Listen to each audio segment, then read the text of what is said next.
Bienvenue à tous dans cette vidéo de cette série de 4 ou 5 vidéos Midas France. Je suis Nicolas Drec, ingénieur en ouvrage d'art et aussi en calcul de remontée mécanique. Donc je suis ravi de faire une nouvelle vidéo avec vous pour traiter d'un sujet qui est le calcul d'un viaduc précontraint. Viaduc précontraint avec de la post-tension, qui est un type de pont largement pratiqué partout dans le monde et qui est fort bien traité par Midas. Voilà, donc ça va être le sujet du jour, même si vous avez suivi les dernières vidéos, j'ai un profil plus axé métal, donc c'est pas le type de pont que je pratique régulièrement, d'ailleurs j'en ai jamais réalisé en exécution. Donc la vidéo que je vais vous présenter va certainement présenter quelques aberrations de valeurs, etc. D'ailleurs, j'irai pas au bout de la réalisation du pont. Le but, c'est de vous présenter comment ça se passe sur Midas de manière globale et aussi de vous conseiller quelques très bonnes vidéos parce que Midas Civil et les équipes Midas, alors ce sont des vidéos en anglais certes, mais présentent quand même des vidéos et du contenu sur YouTube qui est tout à fait pertinent, complet, précis sur ces types d'ouvrages et d'ailleurs sur quasiment n'importe quel type d'ouvrage. Donc moi-même, je me suis un peu appuyé sur ces vidéos-là pour faire des recherches et je vous invite à faire la même chose de votre côté. Voilà. Euh, donc j'en profite, je vais commencer en fait par présenter le nouveau site que Midas a sorti, donc en avril 2021, qui est intéressant parce qu'en fait, comme vous pouvez le comprendre chez Midas, il y a plusieurs types de logiciels et Midas Civil, donc c'est la globalité euh, pour tout ce qui est ouvrage d'art. Donc nous, c'est le logiciel que l'on a ici. Et donc ils ont créé un site qui s'appelle Midas Bridge, que je voulais vous montrer, qui est assez sympa pour plusieurs raisons, parce que en fait c'est là où on va retrouver à la fois euh, des documentations techniques, ça peut être des cas d'études. Euh, Par exemple, vous pouvez avoir voilà des sujets sur des ponts qui se sont effondrés, sur le pont de Morandi, etc. Mais aussi vous allez trouver des sujets didactiques liés à Midas, liés à son utilisation et liés à des types de ponts. Donc c'est un peu une forme de blog, mais qui présente aussi des solutions. Et vous voyez, euh, en parcourant le site, j'ai trouvé plein de choses assez intéressantes, et notamment sur les types d'ouvrages. Vous avez dans Solutions, Cable Stay Bridge, par exemple, si vous allez sur donc les ponts au. Alors je suis désolé, ma connexion est un petit peu lente, donc ça va pas être super, mais vous allez avoir vraiment de la littérature sur la technique globale, c'est-à-dire les principes fondamentaux, les types d'appui, quels sont les points techniques à surveiller lorsqu'on fait de la conception. Euh, et donc voilà, là vous voyez c'est des ponts haubanés avec des tabliers en acier. Ensuite il y aura sûrement sur le béton, puis il y a des sujets méthodes. Et donc il y a vraiment beaucoup de littérature qui ont été mises en place, voilà, sur les types de câbles, etc. Et je trouve ça assez, assez sympa d'avoir cette littérature sur notre métier, et sur les ouvrages d'art, qui est vraiment dédiée. Et je pense aussi que c'est quelque chose, voilà, donc là, vous voyez, je vais sur les ponts qui nous concernent, le sujet du jour, hein, qui sont ces types de ponts-là que l'on construit par encorbellement successif, ou pas, hein, on peut très bien, le sujet qu'on va traiter peut aussi traiter des sujets de ponts coulés sur cintre avec de la post-tension, ça fonctionne pareil. En termes d'utilisation de Midas, vous allez voir que les mêmes principes s'appliquent. Et voilà, en tout cas, je trouve que ce site-là, il est intéressant parce qu'il est vraiment dédié aux ingénieurs pour retrouver la logique et même il a une vraie vertu éducative, je trouve. Et donc on retrouve la logique de dimensionnement, de méthode, c'est documenté avec des images. Donc il y a vraiment eu un travail sympathique qui a été fait. Et n'importe quel ingénieur, je pense, à des stades différents de carrière, qu'on soit jeune ingénieur, comme je le suis aussi, je pense, après 8 ans ou 10 ans de travail dans ce milieu-là, ou comme un ingénieur beaucoup plus capé après 40 ans de métier, je pense qu'on a toujours des choses à apprendre, peut-être même qu'on peut participer au contenu. Voilà, donc c'est très intéressant. Moi, je vous conseille d'y faire un tour. J'ai pris quelques minutes sympathiques à lire des articles dessus et je vais continuer à le faire. Donc je trouve que c'est un bel effort qui a été fait par les équipes Midas.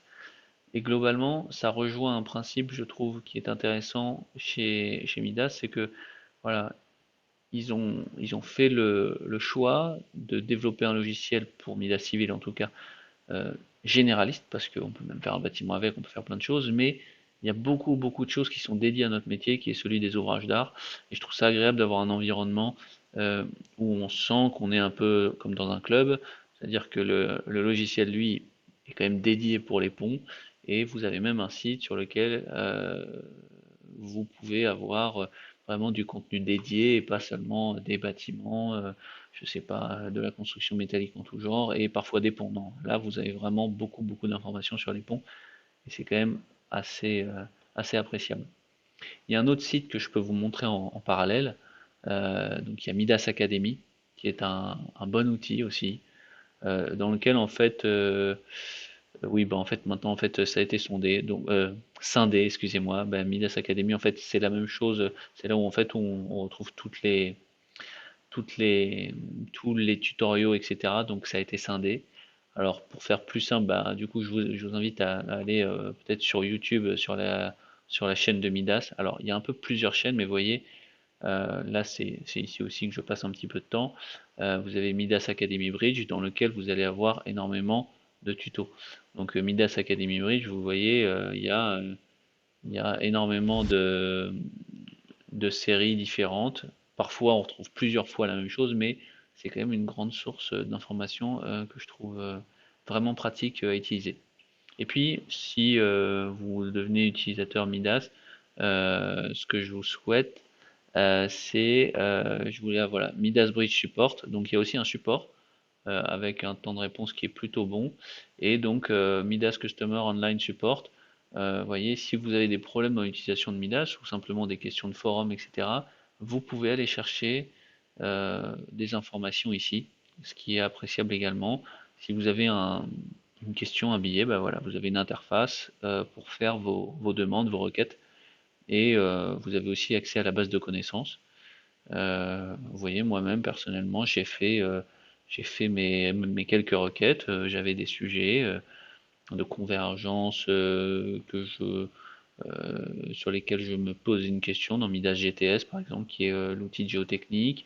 J'avais un peu discuté de comment modéliser au mieux des poutres mixtes, etc. Donc, il y a plein de choses qui sont assez sympathiques. Euh, et donc, il y a cet esprit un peu de club que je trouve appréciable, quoi. On n'est pas tout seul. Ok, maintenant, on va passer au vif du sujet. Alors, dans le PowerPoint, qui était un PowerPoint extrêmement sommaire, je vous ai remis le site. Et puis, moi, je me suis appuyé sur ces quelques vidéos. Donc, je vous les montre à l'écran, comme ça, vous pouvez éventuellement recopier les quelques titres de vidéos YouTube, hein. Donc, c'est sur YouTube. J'en ai regardé une sur Post Tension Box Girder Bridge Design as per Eurocode, donc qui était pas mal. Une très bonne vidéo que j'ai bien aimée aussi, c'est celle-ci. Voilà, bon, elle traite un peu des mêmes sujets, mais à chaque fois, en fonction du présentateur, il y a une approche qui est différente. Donc c'est vraiment pas mal. Celle-ci, elle était vraiment très bien aussi, avec beaucoup de détails et un bon PowerPoint en fond, donc fait par des gens de chez Midas. Donc je pense qu'il y a quand même une qualité de vidéo qui est assez élevée. Et vous voyez aussi parfois quand j'ai des points techniques un petit peu bêtes, là je recherchais comment est-ce qu'on allait au mieux entrer un profil de câble de précontrainte via une saisie DXF. Bah, j'ai trouvé une vidéo qui me le montrait un peu mieux que ce que j'avais trouvé seul. Voilà. Donc, eh bien, on va commencer. Alors, l'ouvrage que l'on va traiter, c'est un ouvrage en France. Peut-être que certains le reconnaîtront, peut-être d'autres pas. En tout état de cause, allons-y. Donc en fait, c'est un modèle qui a déjà été saisi. Alors, pas pour la précontrainte, etc. J'ai fait exprès de le laisser de côté. Comme ça, on va le faire ensemble. Et vous allez voir, je vais mettre des choses qui ne sont pas parfaites, hein, loin de là. Voilà, alors, l'idée, qu'est-ce que c'est que ce pont? Certains vont peut-être le reconnaître ou pas du tout, de toute façon il ressemble plus ou moins comme ça à plein d'autres ponts, donc c'est compliqué.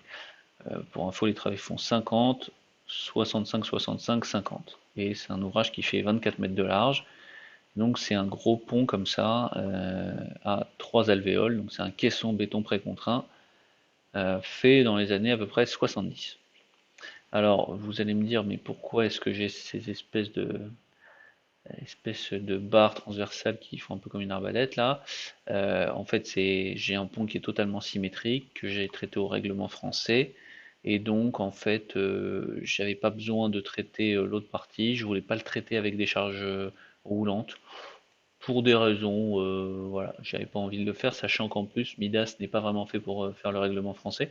Donc il n'y avait pas, si ça avait été de l'Eurocode, je l'aurais fait avec des charges roulantes sur une barre.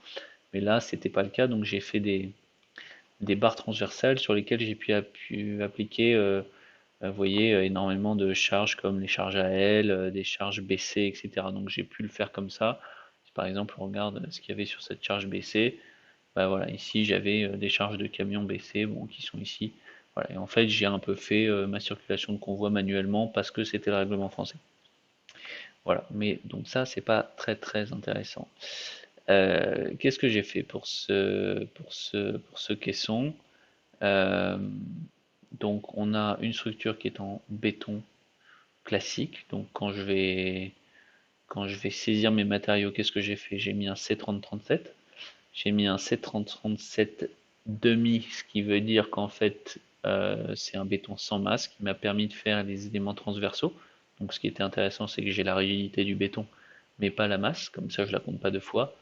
Et puis des petits éléments rigides, alors vous pouvez aussi, moi j'aime bien les faire comme des éléments de barre, mais vous pouvez très bien aussi les faire comme des élastiques link rigides, ça marche bien aussi. Pour les sections, alors c'est un ouvrage qui a une section un petit peu variable. Euh, pour ça, moi je l'avais faite avec euh, en fait une section que j'ai réalisée sur AutoCAD et que j'ai importée. Je pense que je l'avais montré dans une précédente vidéo, et si vous l'avez pas, ou si je l'ai pas expliqué précédemment, n'hésitez pas à m'envoyer un email, puis je vous enverrai un petit PDF ou un Word qui vous explique comment importer une section quelconque. Voilà, donc j'avais la section courante, j'avais les sections intermédiaires qui sont un peu plus épaisses. Alors c'est pas un pont à inertie variable. En revanche, vous avez des sections, notamment des sections d'âme qui évoluent. Vous voyez, si on regarde comme ça, vous voyez qu'il y a des sections d'âme qui évoluent, des sections de rodilles inférieures aussi. Voilà, donc c'est un pont que j'ai dimensionné, enfin que j'ai pas du tout dimensionné d'ailleurs, que j'ai modélisé, excusez-moi, comme ça. Les appuis, pour que je vous montre tout. Comment est-ce qu'on a fait ça? Oups, j'ai cliqué partout. Euh, alors, les appuis, les appuis, les appuis. Ok, j'ai dû afficher ceux du bas, voilà. Donc, les appuis. J'ai des appuis ici. Boundaries, support, voilà. J'ai des appuis ici, encastrés au niveau de mes piles. Et puis, j'ai des élastiques link qui sont là. Et donc, qui sont en fait des néoprènes. Voilà.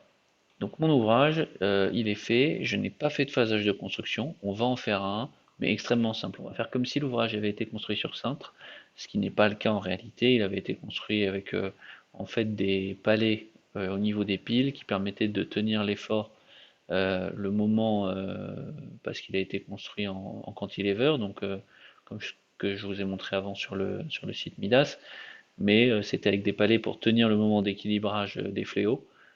Et là, bon, on va passer cette étape parce que je vous l'ai déjà montré comment ça fonctionnait, etc. Donc à nouveau, on met la structure dans des groupes, et puis on active les groupes de structure au fur et à mesure avec des groupes de chargement. Et ça, il y a vraiment des vidéos Midas qui le montrent très très bien, y compris sur ce type de pont. J'en profite d'ailleurs pour vous dire que sur ces types de ponts-là, euh, il y a des wizards qui existent, qui sont des wizards fait pour ce type de pont-là également. Donc, quand on fait du pre-stress bridge, qu'est-ce qu'on a? Base structure. Alors, je pense qu'il y en a forcément un. Vous voyez, je ne l'ai même pas regardé. Span information, qu'est-ce qu'on a? Je pense qu'on peut ici faire le PSC. Vous avez des sections, toc toc toc, effective width et les tendons. Donc ici, les tendons, donc c'est les câbles de précontrainte. Donc je pense que vous avez tout ce qu'il faut pour faire ça. Bon, voilà. Pour moi, il y a pas mal de vidéos qui montrent comment est-ce qu'on le fait avec le wizard. Moi, à nouveau, je ne vais pas le faire ici, je vais faire, on va dire, un peu plus classiquement. Alors, quelles vont être les étapes de notre modélisation? Déjà, je vous ai dit qu'on allait modéliser des câbles de précontrainte. C'est quand même l'objet du truc. Donc, je vais enlever, là c'était dans mon modèle, je vais enlever déjà quelques appuis, quelques cas de charge. Vous voyez, j'avais des poids propres min, des poids propres max, donc on va enlever un peu tout ça. J'avais des tassements d'appui aussi, j'avais du vent, de la température, des gradients, j'avais plein de choses. Ça, j'avais mes convois, bon, on va les laisser, c'est pas un problème, très bien. La question qu'on peut se poser, c'est comment est-ce qu'on rentre des câbles de précontrainte dans un modèle comme ça et comment on va dire au logiciel ces câbles de précontrainte sont dans cette structure ou dans celle-ci. Alors, déjà, ce qu'on va commencer par faire, c'est se demander sur quels éléments on va les mettre. Donc si, par exemple, vous aviez, je sais pas, une série de 10 phases de construction, peut-être que à chaque phase, vous auriez activé des câbles de précontrainte, etc. Donc, vous auriez dit, j'active tel élément de structure, donc ça peut être des barres ou autre, et vous auriez dit, j'ajoute des câbles de précontrainte ici à ce moment-là. Donc, bien à nouveau maîtriser la notion de groupe. Alors ici, ces groupes-là, on s'en moque un peu. Ici aussi, il y a des groupes, bon voilà. Moi, je vais recréer des groupes. Ici, donc, je vais appeler un groupe qui s'appelle tout, parce que c'est là où je vais... non, ça c'était l'autre groupe, excusez-moi. L'autre groupe, donc, on va changer, on va faire... Voilà, structure groupe. Donc là, c'est là où je vais mettre toute ma structure, parce que moi, je vais faire une seule phase de construction, mais à nouveau, vous pouvez détailler ça beaucoup mieux. Les appuis, je vais mettre mes appuis, ça c'est boundary group. Ok, l'autre groupe, et ben, je vais faire poids propre et superstructure. Structure. Ok, et puis tendon group, et ben on va faire un seul groupe parce que comme on a fait une seule phase, et ben, on va faire un seul groupe parce qu'on va activer tout un groupe en même temps. Mais j'aurais très bien pu faire si j'avais eu 10 phases de construction, 10 phases de câble parce que j'en active 10 ou voilà. Donc là, c'est champ libre pour vous. Donc déjà, bien s'assurer qu'on met tout le monde dans les groupes. Par exemple, toute la structure. Alors, je vais élaguer déjà un tout petit peu ma structure aussi. J'avais des choses qui sont pour des appuis provisoires parce qu'il s'agissait d'un projet dans lequel on vérinait la structure pour une phase très particulière. Donc là, j'enlève des choses qui ne m'intéressent pas. Ça arrive, toc, hop, et voilà. Bon, je pense que c'est bon. J'ai tout ce que je veux. Voilà, donc là, j'ai simplifié ma structure. Je la sélectionne complètement et je vais dire que je glisse tout et voilà, ma structure est dedans. Maintenant les appuis. Les appuis support. Voilà, je fais ça. Vous voyez là, je vais faire copier, coller, tac tac tac tac tac. Je vais très vite, c'est plus simple. Et puis pour les elastic links, c'est pareil. Je vais tables, hop, je les prends ici et je vais faire appui. 1, 2, 3, 4, 5, 6, 7, 8, 9. Voilà, donc tous mes appuis sont dans des groupes, et pourquoi je fais ça? C'est parce que comme je vais faire un phasage de construction avec une étape, je vais pouvoir les ajouter. Ok, très bien. Notre but, hein, comme je l'ai répété, c'est d'arriver à bien modéliser les câbles de précontrainte et de voir leur effet. Néanmoins, vous voyez, mon modèle, j'ai fait quoi? J'ai fait un 730-37, demi, etc. Mais je n'ai pas rempli de loi de vieillissement du matériau, de creep and shrinkage, donc de retrait et de fluage. Et donc ça, je vais quand même le faire parce que c'est la moindre des choses pour ce type de pont. Donc creep and shrinkage, admettons, je me mets règlement européen. Alors, je vais pas aller dans le détail, hein, mais voilà, creep and shrinkage. Donc FCK, je vais mettre 30. Et puis, bon, notional size, je vais pas le rentrer, il faut qu'on le calcule, mais j'ai pas envie de le calculer, donc c'est pas très grave. Voilà, donc là j'ai déjà rentré, donc c'est ici, vous avez pu le voir dans une autre vidéo où je rentrais à la main le retrait et le fluage. Là je l'ai saisi par la fonction automatique pour le règlement Eurocode, c'est intéressant aussi. Pour la compression, donc c'est la résistance du béton en fait qui évolue, reste béton, voilà. Ici, bah, je vais mettre selon le code, donc il y a des fonctions automatiques qui permettent de le faire. Donc là, c'est FCK plus 28, donc je vais mettre 38. J'espère que je ne fais pas d'erreur de calcul. Redraw graph, donc on voit la résistance du béton au fur et à mesure du temps. Ok, et puis, petit truc à ne pas oublier, c'est que là, je viens de dire que j'ai créé des lois pour le béton, pour le durcissement, le retrait et le fluage, mais il faut que je dise qu'est-ce qui concerne l'un et l'autre. Donc, je vais dire que c'est cette loi-là avec cette loi-là, donc la loi de retrait et de fluage avec la loi de compression, et bien moi je veux les lier à mon béton C3037 et je veux dire OK. Donc là, je sais que ça existe et que c'est utilisé, sinon elle serait apparue en bleu. Très bien, je vais enregistrer. Qu'est-ce qu'on va faire maintenant? On va, je vais pas créer tout de suite mon phasage, et ben je vais créer des loads, et je vais dire mes efforts de précontrainte.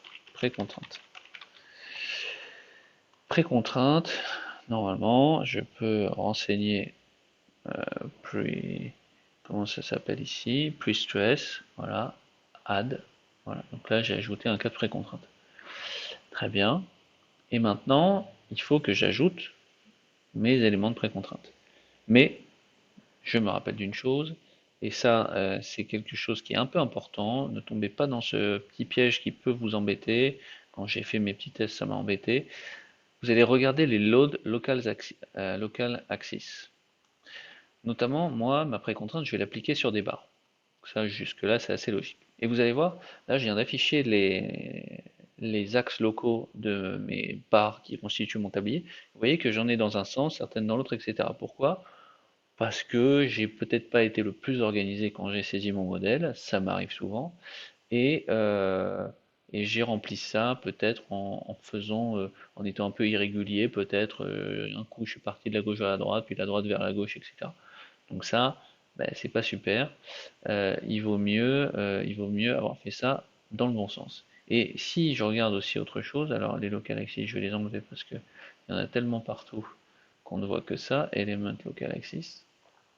Voilà. Si je regarde aussi le numéro de mes barres, vous voyez là j'ai des barres qui vont de 176 jusqu'à je ne sais pas quoi, 341. Je peux me poser la question de est-ce qu'elles sont dans le bon ordre, etc. Bon, ce qu'on va faire, c'est qu'on va s'en assurer. Les barres, elles sont ici, alors vous savez pas forcément qu'elles sont là, mais en fait elles sont ici, c'est celles-ci. Je vais les garder, voilà, et je vais les renuméroter. Je vais les renuméroter parce que j'ai envie d'être sûr que c'est dans le bon sens. Et en plus, ce sera plus facile pour moi de les nommer ensuite. Vous voyez que là, il y a un tout 40, un tout machin, donc en gros, elles sont quand même numérotées dans un sens un petit peu hétérogène, c'est pas super. Donc moi, je vais faire là je suis dans Node Element, je vais faire Renumber les barres. Ça, c'est un outil super pratique. Element by Selection. Et vous avez vu, j'ai mis la priorité sur X. Comme X, c'est mon axe longi, il va renuméroter dans un ordre en fonction des X. Et moi, je vais dire que je commence, allez, à l'élément 500. Comme ça, je suis tranquille. Et puis, on va voir, ben, on va constater que. Alors, ok, il m'a fait son super truc, je sais pas pourquoi. Oui, parce qu'il a dû bouger des numéros sur d'autres éléments qui avaient peut-être le numéro 500. Donc lui, il a peut-être été pas très content, mais si je saisis sous, voilà, vous voyez, 500 à 713. Donc j'ai 213, 214 barres du coup, et au moins je sais qu'elles s'appellent toutes comme ça. Pour autant, est-ce que mes axes sont toujours dans le même sens? Et c'est important, notamment quand vous allez décrire les câbles de précontrainte. Donc ça, c'est vraiment super important. Faites-le bien. Dans les vidéos que j'ai vues de Midas, bah, les gens, je sais pas s'ils sont meilleurs que moi, mais ils n'avaient pas ce problème-là parce qu'ils avaient sûrement tout bien saisi. Vous voyez, bof, moi j'en ai un coup dans un sens, un coup dans l'autre. Donc ça, c'est pas top. Moi, je vais les saisir et je vais dire change parameter et je vais dire element align element local. Je vais dire je vais choper un élément, par exemple 500, et je dis que je prends l'élément 500 et que moi je vais aligner le X, et voilà, et je vais dire go. Et bam, tout le monde s'est aligné, tout le monde s'est rangé comme des soldats, c'est super, je suis content. Une fois qu'on a ça, on peut commencer à travailler, enfin, vous allez me dire, et donc je vais remplir, je vais saisir des câbles de précontrainte. Pour faire ça, il y a plusieurs possibilités dans Midas. Euh, alors, la précontrainte, où est-ce qu'on va la trouver? On va la trouver dans Load, Temp and Prestress, et voilà, Tendon Properties. Donc déjà, vous allez devoir choisir le type euh, de précontrainte que vous allez faire. Il y a plusieurs choses, il y a les tendons, on va dire les câbles que vous allez constituer, et ces câbles ils peuvent être constitués de plusieurs torons. Donc moi on va faire de la post-tension et on va mettre câble complet, enfin câble précontrainte quoi. Donc moi je vais dire que c'est un faisceau de T15 ou des choses comme ça. Alors matériaux, ah oui, bah, le matériau j'en ai pas fait. Donc il faut en mettre un de matériau, c'est-à-dire un matériau pour les câbles. Donc là, je suis sur de l'acier. Bon, on va trouver ça. Et puis moi, je vais prendre du 1770 pour des T15. Voilà, pour des 15.2. Alors, si on regarde dans la notice de Fraissinet, quand on est un peu... Voilà, j'ai ouvert la notice de Fraissinet, vous voyez. Après contrainte Fraissinet, on trouve effectivement du 1770. Donc c'est là. C'est la capacité max de ces en MPa de ces câbles, si je ne dis pas de bêtises. Alors, est-ce qu'on va retrouver ça? Hop, agilité, hop. Bon, voilà. Enfin bref, vous regarderez, il y a ce document qui est pas mal, la précontrainte chez Fraissinet, il est très bien. Ça permet de retrouver des choses aussi. Donc matériaux, on va prendre ça. On peut choisir des tendons, donc, enfin des tendons, des torons, quoi. Donc on va prendre des torons comme ça, et on va dire que je fais des groupes de 10. Alors je sais plus trop, je pense que on pouvait retrouver sur, voilà, eux ils appellent ça des C15, mais par exemple si je mets, on va peut-être même faire plus, hein, on va peut-être même faire 20.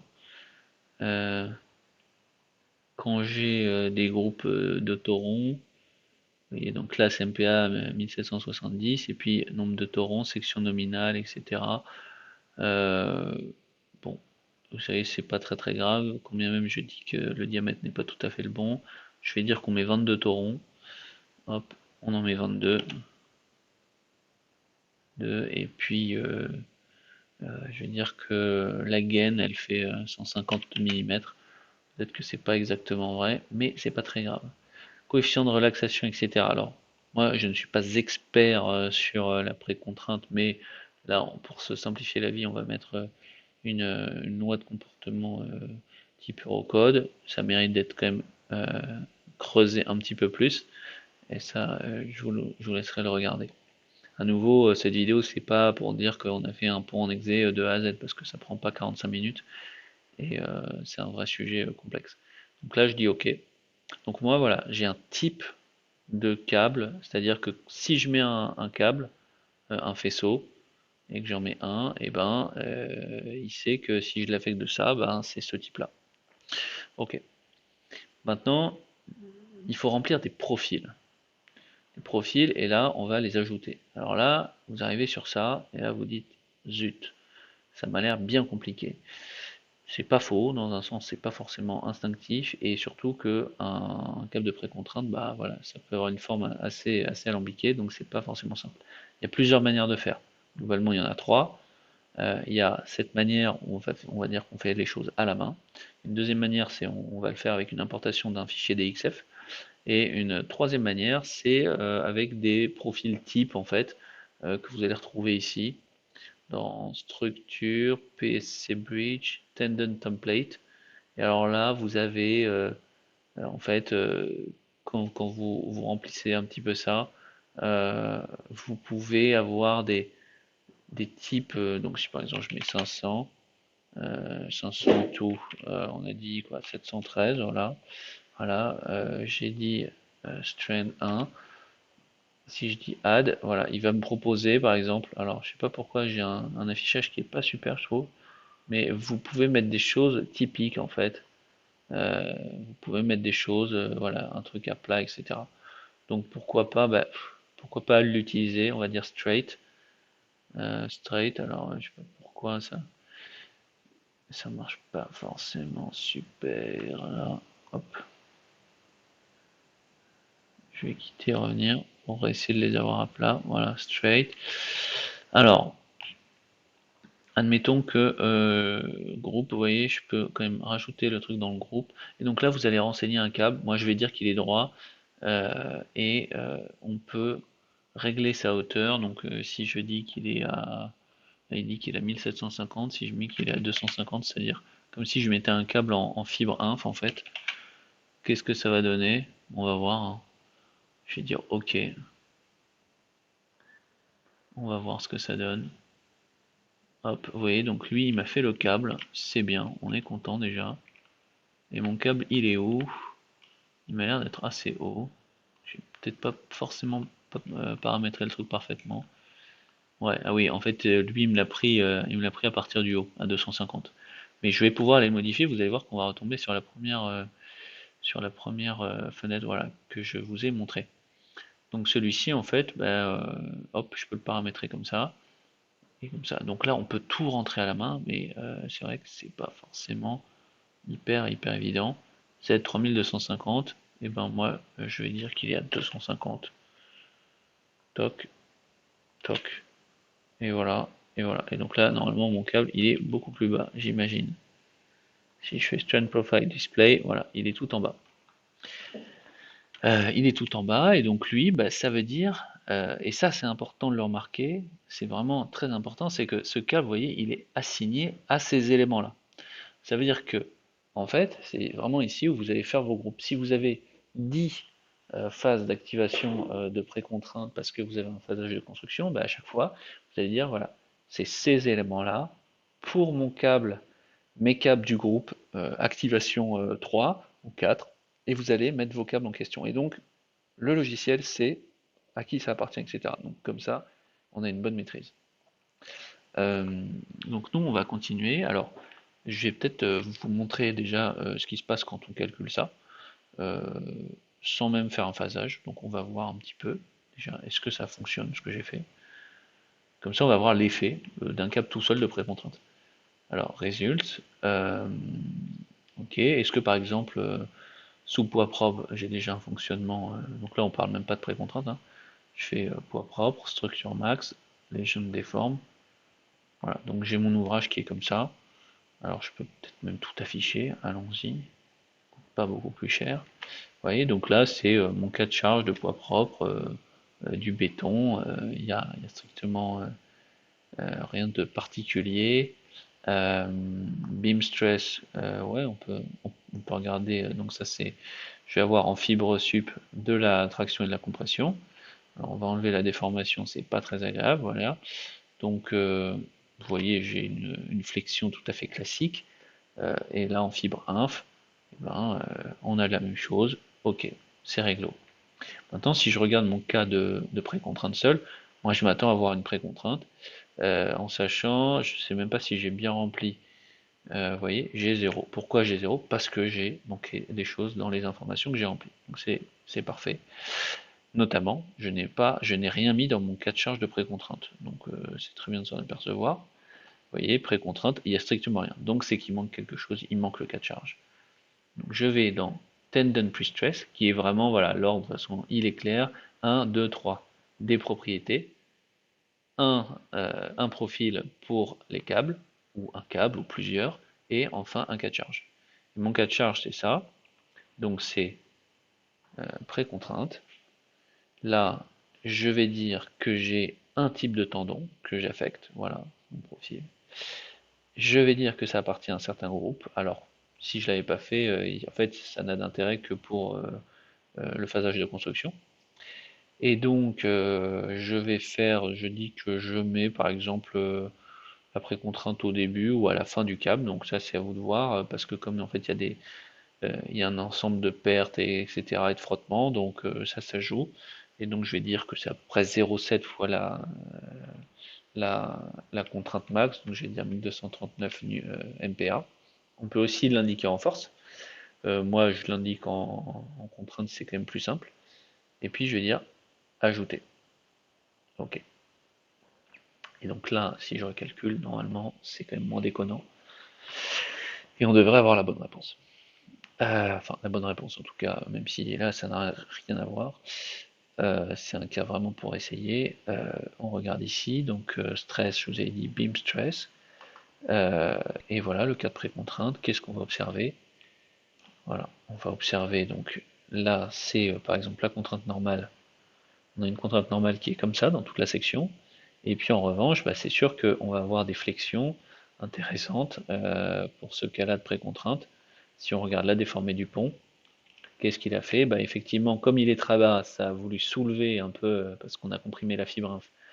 Donc ça a soulevé ça. Ça le fait un peu moins là-bas parce que déjà les piles ont résisté un petit peu à tout, même si globalement, voilà, c'est aussi par perte, etc. Et donc on a cette forme-là. Ok, très bien.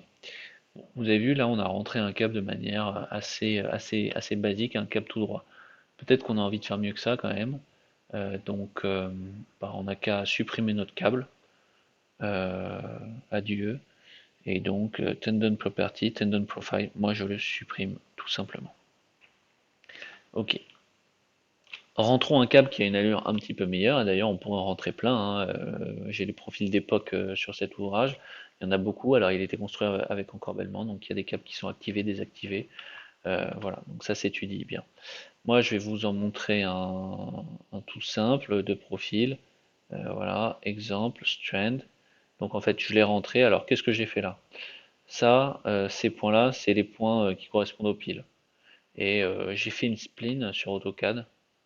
Alors c'était une spline, j'ai fait une spline comme ça qui n'était pas totalement sur les bords, mais ça fonctionne bien aussi. Et vous voyez, j'ai dit allez, on va rentrer ce type de câble, ce profil-là. Donc moi je l'ai dans un fichier DXF, tout bête, et voilà, je le laisse comme ça.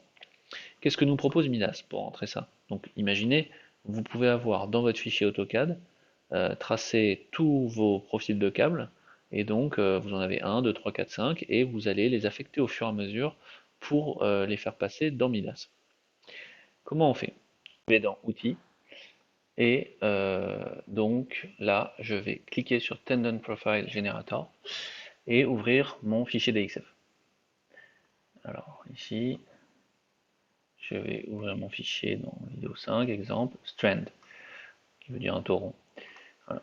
Et je vais glisser, j'avais mis mon câble dans un calque, c'est peut-être la seule ruse à garder.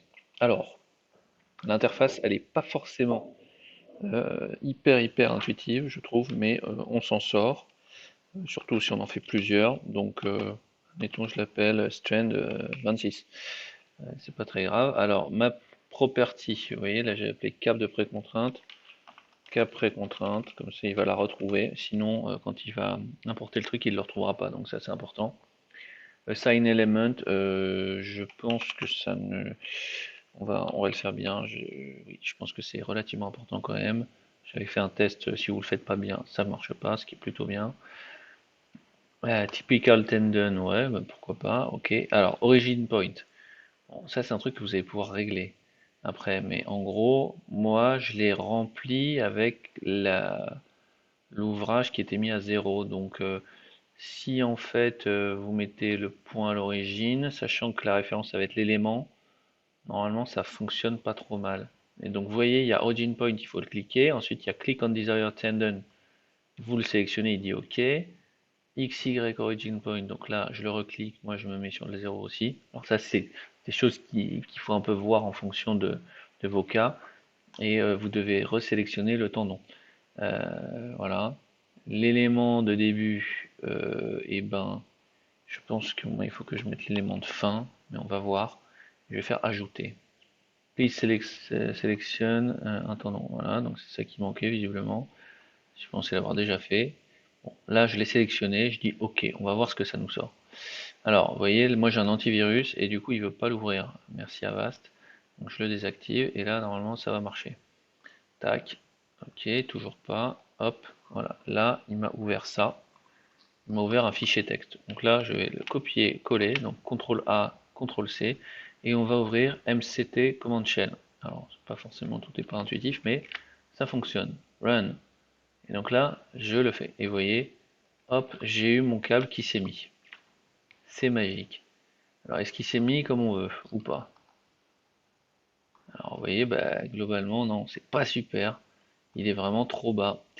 Il est trop bas. Donc, mon câble, c'est pas top. Alors, est-ce que je peux aller le modifier? Peut-être, hein. Alors là, j'ai quand même énormément de trucs.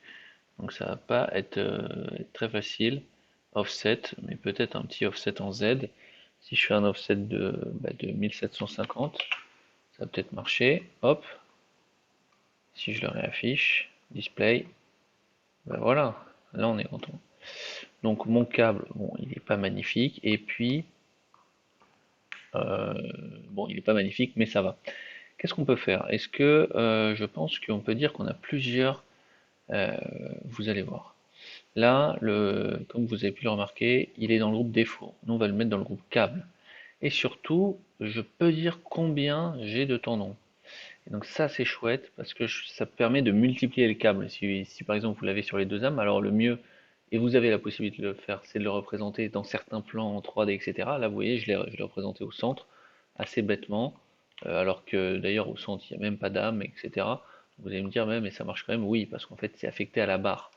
Et si vous voulez les représenter parfaitement, qui soient parfaitement mis dans le plan de l'âme et tout, bah, c'est juste voilà, de travailler un petit peu sur tous ces trucs dans AutoCAD ou dans la définition de votre câble, et vous pouvez le faire pour vous en sortir, pour les placer aux bons endroits.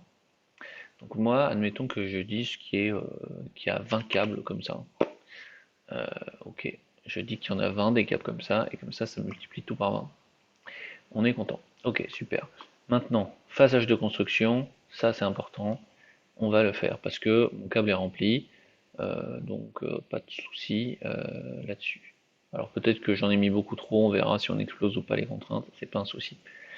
Construction stage, pour définir ça, on est parti.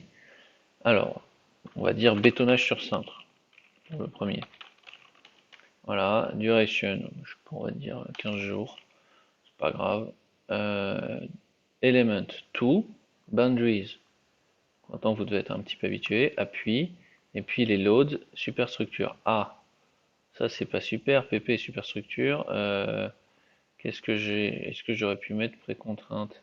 Appui, hop, hop. Pourquoi j'ai rien qui m'est proposé pour la précontrainte? Je sais pas. Câble, pourtant j'ai des choses. Normalement, on va regarder, hein.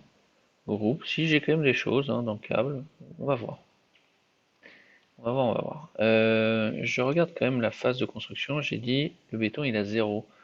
Ça pourrait être un problème. On va quand même dire que il a 5 ans, 5 jours avant de le relâcher. Ok. Deuxième phase, on va dire l'activation des câbles. C'est l'activation de la précontrainte. PP superstructure, tout. Alors pourquoi est-ce qu'il m'embête? Moi je voudrais bien avoir mes câbles de précontrainte à activer. Ok, alors tendon group. Qu'est-ce qui s'est passé? Donc peut-être que ma charge par exemple, j'avais une charge de précontrainte, et ben oui, j'ai supprimé tout mon cas de charge, donc en fait j'ai même pas de cas de charge de précontrainte. C'est ça qu'il faut mettre. Car rappelez-vous, j'avais supprimé sauvagement le cas. Donc, précontrainte, défaut.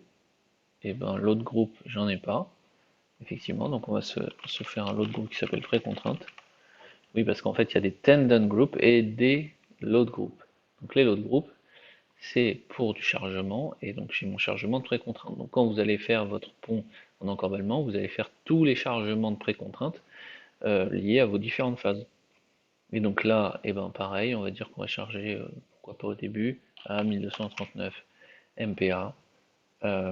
Et puis voilà, hop, on y va. Et donc si je retourne ensuite dans mon construction stage, et ben je vais pouvoir en faire un nouveau. Construction stage, bon bah précontrainte. Dans load, donc précontrainte, je l'active, super. Et puis, alors bon, la superstructure, vous allez me dire, je l'ai mise avant, c'est complètement bête, hein, il aurait fallu la mettre après, mais c'est pas l'objet, hein. de cette vidéo. L'objet, c'est un peu de regarder les différents concepts. Donc 3600 jours, ça c'est pour le vieillissement, et donc là, il ne se passe rien, hein. On attend simplement. Ok, très bien. Et bien maintenant, on va voir comment ça se comporte ça. Alors, pareil, hein, dans Midas, si vous vous rappelez bien, on fait le phasage de construction, et ensuite, au-dessus de ce phasage de construction, on va avoir des cas de charge qui évoluent, donc les cas de charge court terme, hein, de véhicules, de température, etc. Et donc il y a vraiment ces deux phases, et donc on peut ensuite faire des combinaisons avec le post-CS, post-construction stage, et les autres cas de charge unitaires qui sont voilà, les cas de charge roulantes, les véhicules, la température, etc. Donc c'est vraiment la logique, c'est d'avoir cette étape post-CS que vous avez ici, et ensuite de le combiner avec d'autres choses, hein. Donc ça, vous les avez vus dans d'autres vidéos, mais si je fais des combinaisons, alors vous voyez ici, bon, j'ai plein de choses, mais si je voulais faire une nouvelle combinaison, ou par exemple cette enveloppe BC, alors ça c'est une enveloppe, mais vous avez pu faire enveloppe BC côté 1, et ben j'aurais normalement mis construction stage summation. Oups. Summation, voilà, comme ça c'est l'état de poids propre combiné avec tous les cas BC. Ici, de toute façon, on va même pas regarder les combinaisons, c'est pas le sujet de la vidéo. À nouveau, on va simplement regarder, par exemple, les phases les unes après les autres. Donc stress, beam stress par exemple. Ok, donc là on voit bien que on a un schéma assez classique de flexion, donc pour les contraintes en partie sup et en partie inf. Et on va voir que quand on met la précontrainte, on va voir comment ça évolue. Alors, avec la précontrainte, c'est pas non plus énormissime ce qu'on rajoute, visiblement. Est-ce que déjà on a décalé ou pas le cas de précontrainte? Alors, ce qu'on veut faire, c'est regarder le cas de précontrainte tout seul, ce que ça crée. Alors, ce cas de précontrainte, où est-il? Il doit être pas loin au bout. Hop, hop, hop, hop. Alors, voilà, précontrainte. Donc effectivement, on voit qu'il y a une compression de ce côté-là. À hauteur de combien? On va mettre Legend. Merde, pas des formes, Legend. Donc là, on a 5 MPa. Ok, alors ce qu'on pourrait faire, et le cas de bétonnage de cintre, il est à plutôt à 10. Bon, ok, donc on va modifier légèrement notre fonction et refaire tourner le modèle. Donc ma fonction, elle est ici. Ma fonction de précontrainte, elle est là. Tac. Je vais faire properties normalement. Voilà. On va mettre la même chose au bout. On va dire qu'on le fait des deux côtés. Modify. Ok. Et puis je vais dire que j'ai plus de câbles que ça. Aussi, comme ça, on va envoyer un peu plus. Tendon profile. Strength. Hop. Hop. Properties.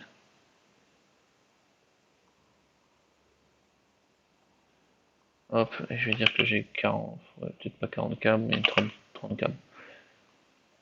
Comme ça, on va voir comment ça a un impact. Un petit temps de calcul. C'est vrai qu'il y a pas mal de cas pas forcément utiles ici.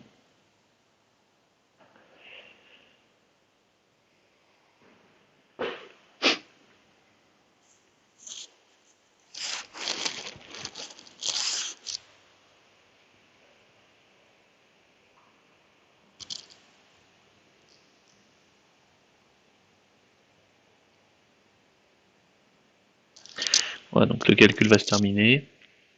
On va tout de suite avoir envie de regarder, pardon, excusez-moi, de regarder à nouveau le cas qu'on avait regardé avant, c'est-à-dire la précontrainte toute seule. Déjà de voir l'effet que ça a eu. Voilà, donc on a vu que bon là je mets beaucoup de contraintes. J'ai mis 30 câbles, j'en ai des deux côtés, donc bon là c'est sûr que j'ai eu un effet on va dire assez sévère. Euh, Est-ce que c'est raisonnable ou pas? C'est pas très grave, mais vous voyez qu'avant j'avais un bétonnage sur cintre comme ça, et là j'ai comprimé tout le monde.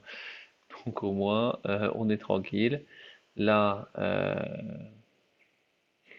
oui, alors là regardez les maximums, donc c'est peut-être pas si parfait. Donc voilà, euh, bétonnage cintre. Donc là je suis en fibre supérieure, donc avec des tensions en partie haute. Et quand je regarde avec la précontrainte, qu'est-ce que ça donne? Vous voyez que j'ai toujours, alors on va enlever les tout 713, on va enlever 500 tout 713, toujours cliquer en bas pour voilà, hop, alors on va enlever ça.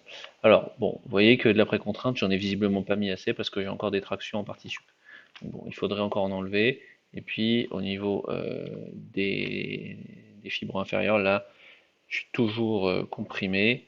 Donc ça, c'est plutôt pas mal. Mais globalement, eh ben, eh bien, on voit que j'ai encore un petit peu de traction ici en haut. Donc ça, bah, c'est quelque chose qu'on aurait envie de régler avec un peu plus de précontrainte encore, en sachant que bah, voilà, ce qui compte à la fin, c'est de rester dans les clous et de pas comprimer trop fort mon béton, en sachant qu'ici, j'ai des contraintes un peu fortes en about, parce que forcément, mes câbles de précontrainte, je les ai pas mis aussi très convenablement. Il faudrait non pas les commencer au bout, mais les faire en fonction des états. Donc évidemment, l'état de câble que j'ai présenté, il est absolument pas réaliste. Euh, on crierait au scandale si c'était une exé, ce qui bien sûr n'en est pas. Voilà, donc ça vous montre, si vous voulez, aussi donc cette précontrainte, quand on a le vieillissement de la structure, et ben ça va se relâcher. Et donc, on va avoir un petit peu plus en semelle sup, je pense. Voilà. On passe très certainement sur des valeurs un petit peu plus hautes à des endroits et plus faibles, donc on a un vieillissement. Et donc, on peut continuer voilà, à étudier la structure avec son vieillissement, etc. Là où ça va être intéressant, et pourquoi Midas est vraiment fait pour analyser tous ces effets de précontrainte, c'est toujours d'aller aussi voir, voilà, dans ce table, result tables, vous avez, comme on avait vu pour les sections composites, vous avez pour les tendons des choses ici, notamment tendon loss, donc par exemple les pertes. Donc vous allez pouvoir voir les pertes à différents âges. Par exemple, à l'âge de pré-contrainte, il n'y a pas de perte. Donc, comme on voit, on n'a aucune perte. Donc on a notre câble qui a des valeurs de tension qui sont un peu différentes en fonction des positions. D'ailleurs, on peut faire des graphiques, etc. Et puis si on regarde le vieillissement, et ben on a du vieillissement et donc à la fin on finit à 76% à peu près, 78, 80% de la précontrainte initiale et donc ça permet d'avoir vraiment les pertes de précontrainte au fur et à mesure du temps. Ça c'est vraiment pas mal. Et donc il y a pas mal de petits sorties qui sont faits pour ça. Et donc vous allez pouvoir regarder des graphes et compagnie, donc mettre ça en œuvre, ce qui est vraiment intéressant. Dans PSC, donc vous avez aussi toute une partie qui est faite donc pour la justification des sections précontraintes. Ça, à nouveau, je vous suggère de voir quelques vidéos, de pratiquer. Je l'ai un petit peu regardé, pas complètement, mais il y a déjà des possibilités de faire des choses vraiment pas mal. Je pense que j'aurai la joie de le faire si un jour je traite un sujet en exé là-dessus, ce que je ferai avec plaisir. Voilà. Euh, pour la précontrainte, c'est ce que je voulais vous montrer. C'est en tout cas pas très compliqué. Ce qui compte, c'est de savoir comment on va rentrer les câbles, faire quelques petits tests sur des structures simples si vous avez besoin. Et à nouveau, ça tourne toujours autour des mêmes concepts hein, qui sont phasage de construction, les groupes, et puis là, effectivement, un petit usage un petit peu spécifique avec AutoCAD, le dessin des câbles de précontrainte, etc. Mais dans l'ensemble, ça reste accessible, je pense. Voilà, ben, je vous remercie pour votre attention. Cette vidéo un petit peu longue clôt nos sujets sur Midas et surtout n'hésitez pas. euh, Moi, j'aurai grand plaisir à vous répondre, que ce soit sur LinkedIn ou sur mon adresse que vous avez ici, pour discuter d'ouvrage ou même de Midas, peut-être même surtout de Midas. Et voilà. Et ben, je vous souhaite une très bonne journée. À bientôt. Au revoir.